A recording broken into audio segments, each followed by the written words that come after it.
بن ابراهيم سمع ابن الرياض قال حدثنا بريد بن عبد الله نبي برده نبي موسى قال قدمنا على النبي صلى الله عليه وسلم بعد ان فتح خیبر.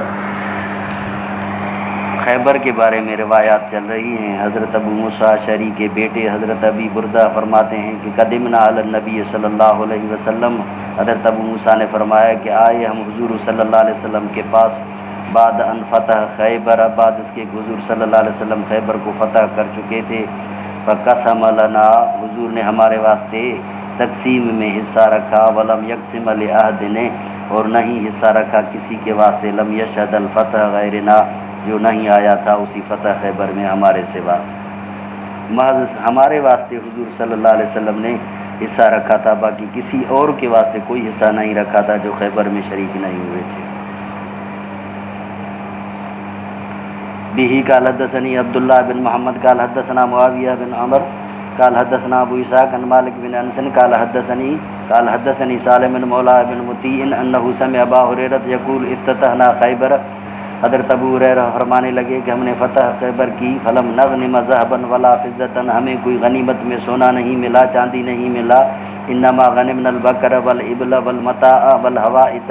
بس ہمیں غنیمت کے طور پر جو ملے وہ اونٹ ملے، سامان ملا اور باغات ملے. ثم صرفنا مع رسول اللہ صلی اللہ علیہ وسلم الی وادی القریٰ، پھر ہم پلٹے حضور صلی اللہ علیہ وسلم کے ساتھ وادی قریٰ کی طرف. ومعہ عبد لہ، اور حضور صلی اللہ علیہ وسلم کے پاس کے ساتھ ایک غلام تھا آپ صلی اللہ علیہ وسلم کا، جس کو مدعم کہا جاتا تھا. اہداہ لہ عہد بنی ذباب، اس کو ہدیہ کیا تھا بنی ذباب میں سے کسی ایک نے. وبینہما ہوا یحط رحل رسول اللہ صلی اللہ علیہ وسلم، اس درمیان میں کہ وہ حضور صلی اللہ علیہ وسلم کی سواری کے کجاوے کو اتار رہا تھا. اذ جاءہ سہم عائر،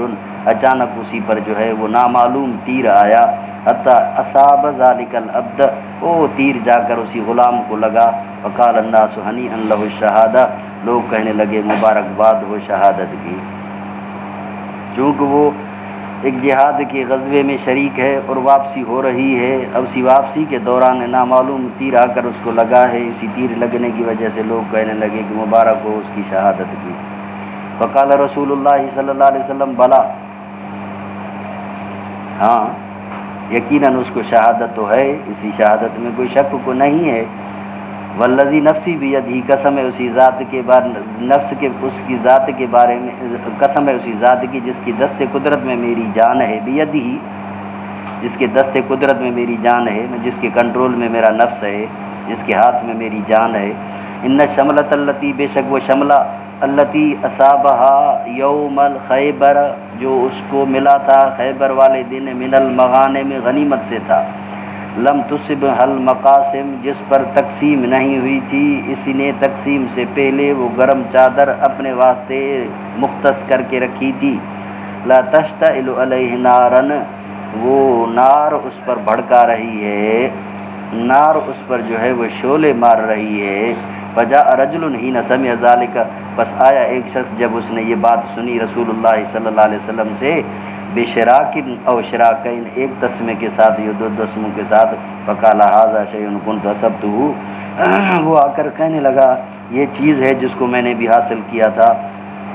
میں نے بھی لیا تھا. فقال رسول اللہ صلی اللہ علیہ وسلم شراکن او شراکین من نارن، ایک ہو یا دو ہوں، بہرحال یہ بھی ناری ہیں. اب تقسیم ہو چکی، تقسیم کے بعد میں اس کو کیا کروں گا، میں کہاں کروں گا. یعنی ایک ہے شہادت کا رتبہ ملنا، دوسرا ہے کسی شہادت کے رتبے ملنے کے بعد کسی حق کی وجہ سے اللہ کی تبارک و تعالیٰ کی طرف سے مواخذہ ہونا.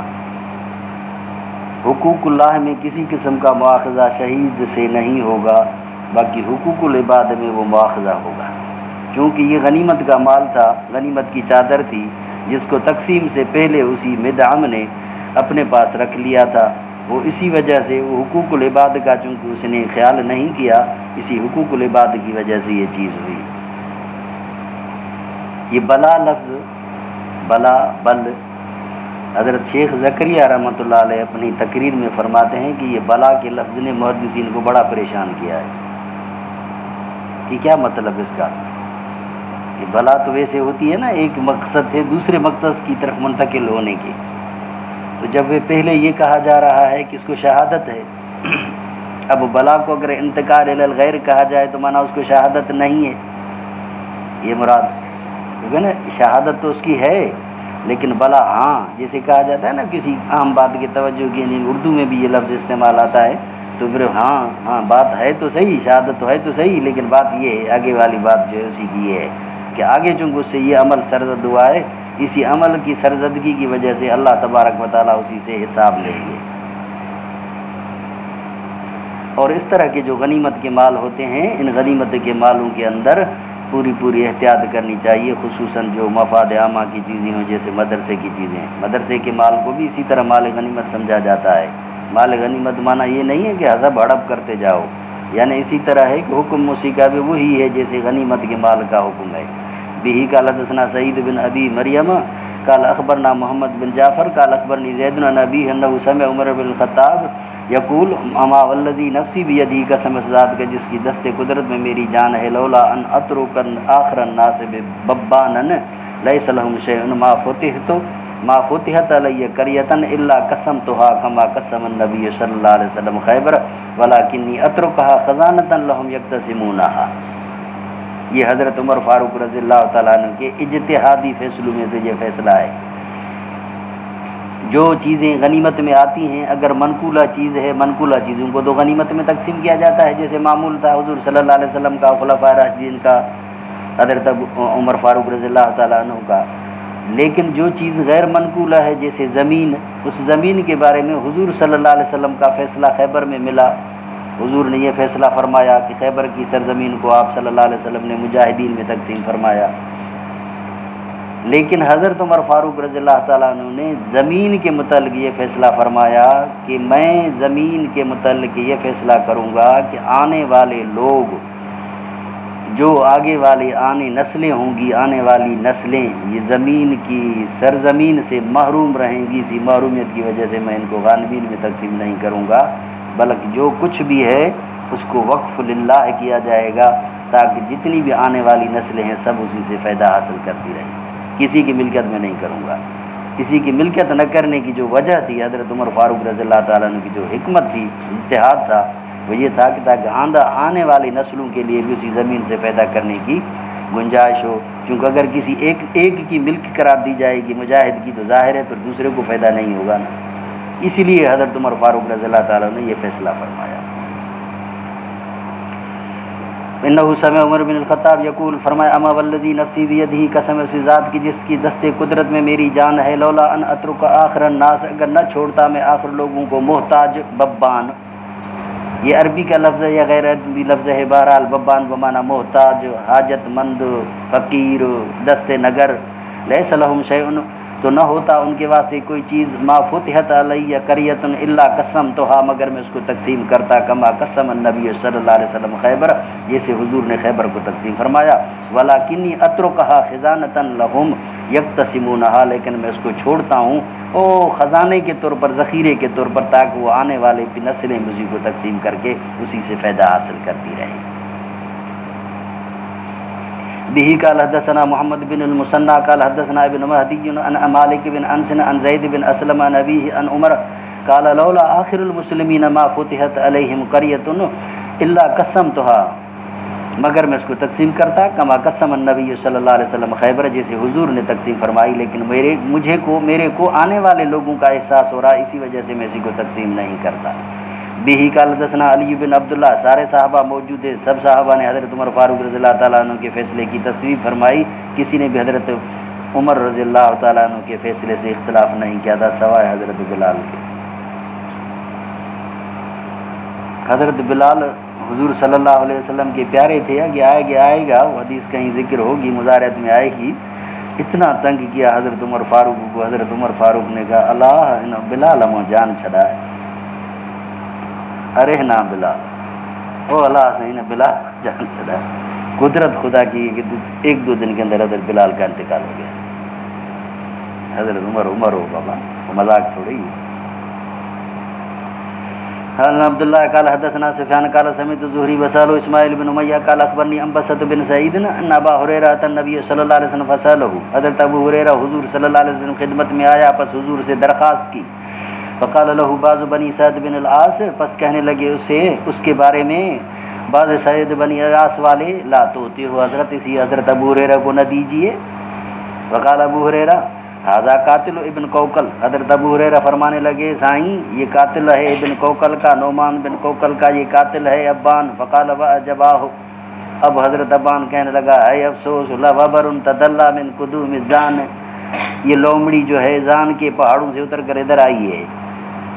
حضرت ابو ہریرہ کو کہا حضرت ابان نے، ابان بن سعید وہ وہی ہیں جو حضرت عثمان غنی رضی اللہ تعالیٰ عنہ جب مکے میں گئے تھے تو اسی مکے میں جو پناہ دینے والے حضرت ابو بکر صدیق ہوتے ہوئے حضرت ابان بن سعید تھے، تعلقات تھے۔ اس وقت اسلام نہیں لائے تھے، بعد میں حضرت ابان بن سعید اسلام لائے، اور اسلام لانے کے موقع پر یہ حضرت ابو ہریرہ حضور کی خدمت میں آئے۔ حضرت ابان بن سعید نے کہا کہ اس کو نہ دو، تو اسی جب اس نے یہ کہا کہ اسی نے نعمان بن کوکل کا یہ قاتل ہے، تو اسی پر وہ کہنے لگا یہ لومڑی آ کر ہمیں کہتی ہے کہ میں ایسا ہوں۔ وَيَذْكُرُ عن زبیدی، اور امام زبیدی سے ذکر ہے، امام زہری سے قال اخبرنی انبسط ابن سعید انہ سمع ابا ہریرہ یخبر سعید بن العاص، خبر دے رہے تھے سعید بن عاص کو جب وہ گورنر تھے مدینے کے، قال بعث رسول اللہ صلی اللہ علیہ وسلم ابانا، حضور صلی اللہ علیہ وسلم نے ابان کو بھیجا علی سریۃ من المدینہ، ایک غزوے سریے پر جو مدینہ پاک سے نجد کی طرف۔ وقال ابو ہریرہ، حضرت ابو ہریرہ فرمایا فقدم ابان واصحابہ علی النبی صلی اللہ علیہ وسلم، پس آئے ابان اور اس کے ساتھی حضور صلی اللہ علیہ وسلم کے پاس خیبر کے موقع پر، بعد ما افتتاحا، بعد میں اس کو حضور نے تقسیم فتح فرما لیا تھا۔ وان حزم خیلہم للیف، بے شک ان کے تان، حزم کے بائے گھوڑے کے یا اٹھ کے، وہ جو کو پیٹ تے جو کو بدھدا ہیں، جو باندھتے ہیں جو اس کے پیٹ پر کسی سامان وغیرہ رکھنے کے لیے، یہ تان جس کو کہتے ہیں، یہ اس کے جو تان تھے وہ کھجیوں کے پھڑوں کے تھے، لیف کے تھے۔ لیف حضرت مدنی رحمۃ اللہ علیہ فرماتے ہیں کہ لیف سے مراد کھجی کے پتے بھی ہیں، اور اس سے مراد مخصوص ایک درخت ہے جس درخت سے بھی اس طرح کی جو ہے وہ رسی بنائی جاتی ہے، جی اساں وٹے منج تھے تھی، کھپ کو بھی ٹھائیندہ تھا، منج کو بھی ٹھائیندہ تھا، یہ اس طرح کے درختوں کو اس طرح کوٹ کر کے پھر اسی کی رسی بناتے ہیں، جیسے یہ آج کل یہ رسیاں بنتی ہیں یہ اس طرح کی۔ تو فرمایا کہ لیف کا درخت کی ان کی تانے جو تھیں وہ لیف کی تھی۔ قال ابو ہریرہ، یعنی اتنی غربت تھی، اتنی مسکینی تھی ان کے بیچاروں کے پاس، وہ چمڑے کے ہضم بھی نہیں تھے۔ قال ابو ہریرہ قلت یا رسول اللہ، میں نے ابو ہریرہ نے فرمایا میں نے کہا اے اللہ کے رسول اللہ، تقسم لہم، ان کے واسطے حصہ نہ رکھیے۔ قال ابان وانت بہذا یا وبر، اور تو یہ اس طرح کی بات کرتا ہے ہمارے بارے میں، اے وبر تحدر من راس زان، تو اتر کر آیا ہے زان کے پہاڑیوں کی چوٹیوں سے اتر کر ادھر آیا ہے، اور ادھر آ کر حضور صلی اللہ علیہ وسلم کو ہمارے کو غنیمت نہ دینے سے منع کرتا ہے۔ قال النبی صلی اللہ علیہ وسلم یا ابان اجلس فلم یقسم لهم، حضور صلی اللہ علیہ وسلم نے فرمایا ابان بیٹھ جائیے، اور حضور نے ان کے واسطے کسی قسم کی حصہ نہیں مقرر فرمایا۔ اوپر والے حصے میں ہے، اوپر والی روایت میں ہے کہ حضرت ابو ہریرہ رضی اللہ تعالیٰ عنہ نے طلب فرمایا، حضرت ابان نے اختلاف کیا۔ نیچے والی روایت میں آ رہا ہے کہ حضرت ابان طلب فرما رہے ہیں، ابو ہریرہ رضی اللہ تعالیٰ عنہ نے اختلاف فرمایا، اسی لیے فرماتے ہیں کہ دونوں نے طلب فرمایا، اس نے بھی طلب فرمایا، اس نے بھی طلب فرمایا، اور دونوں نے اس دوسرے پر اعتراض کیا، انہوں نے بھی اس پر اعتراض کیا، دونوں نے بھی اعتراض کیا۔ نیچے اور روایت آ رہی ہے جس میں حضرت جو ہے ابان جو ہے وہ پورا تبصرہ دے رہے ہیں اپنی بات کا۔ به قال حدثنا موسى بن اسماعيل قال حدثنا عمرو بن يحيى بن سعید قال اخبرنی جدی ان ابان بن سعید اقبل الی النبی صلی اللہ علیہ وسلم، بے شک ابان بن سعید آئے حضور کی خدمت اقدس میں، فسلم علیہ السلام کہا، فقال ابو ہریرہ یا رسول اللہ ھذا قاتل ابن کوکل، اللہ کے رسول یہ قاتل ہے نعمان بن کوکل کا۔ فقال ابان لابی ہریرہ، حضرت ابان نے پھٹ میں حضرت ابو ہریرہ سے فرمایا، واعجبا لک وبر تدعدع من قدوم زان، اور افسوس یہ تو لومڑی ہے اتر کر آئی ہے زان کے پہاڑیوں سے،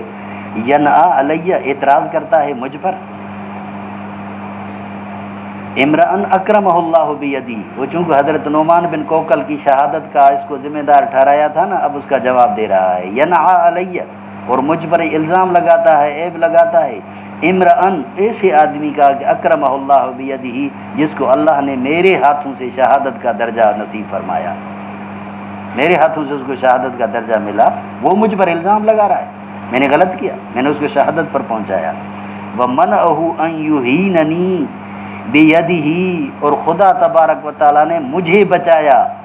أَن يُهِينَنِي بِيَدِهِ، کہ خدا مجھے اسی کے ہاتھ سے ذلیل کرتا، یعنی اس کے ہاتھ سے میں مر جاتا۔ ظاہر ہے میں اس کے ہاتھ سے مرتا، میں تو مردار ہو جاتا نا، کیونکہ کفر حالت میں میں مرتا، اور میرے ہاتھ سے وہ مرا، اس کو تو خدا نے شہادت سے نوازا، اور مجھے خود کسی قسم کی تکلیف نہیں ہوئی، مجھے کسی قسم کا موت نہیں ہے۔ اگر موت آتا تو یقیناً میں مردار ہو جاتا۔ میں تو خوش قسمت ہوں، میرے ہاتھوں سے اس کو ساتھ درجہ ملا، اور خدا نے مجھے بھی ایمان کی دولت نصیب کی۔ یہ کون سی اعتراض کی بات ہے جو حضرت ابو ہریرہ رضی اللہ تعالیٰ عنہ مجھ پر کر رہے ہیں؟ کیڑی ذہانت جی گالا، کیڑی سیاڻپ جی گالا، یہ ہویا صحابی بعد جے سمجھدار ہویا مواقعات کے لحاظ سے۔ به قال حدثنا يحيى بن بكير قال حدثنا ليس عن عقيل عن ابن شهاب عن عروة عن عائشة ان فاطمة بنت النبي صلی اللہ علیہ وسلم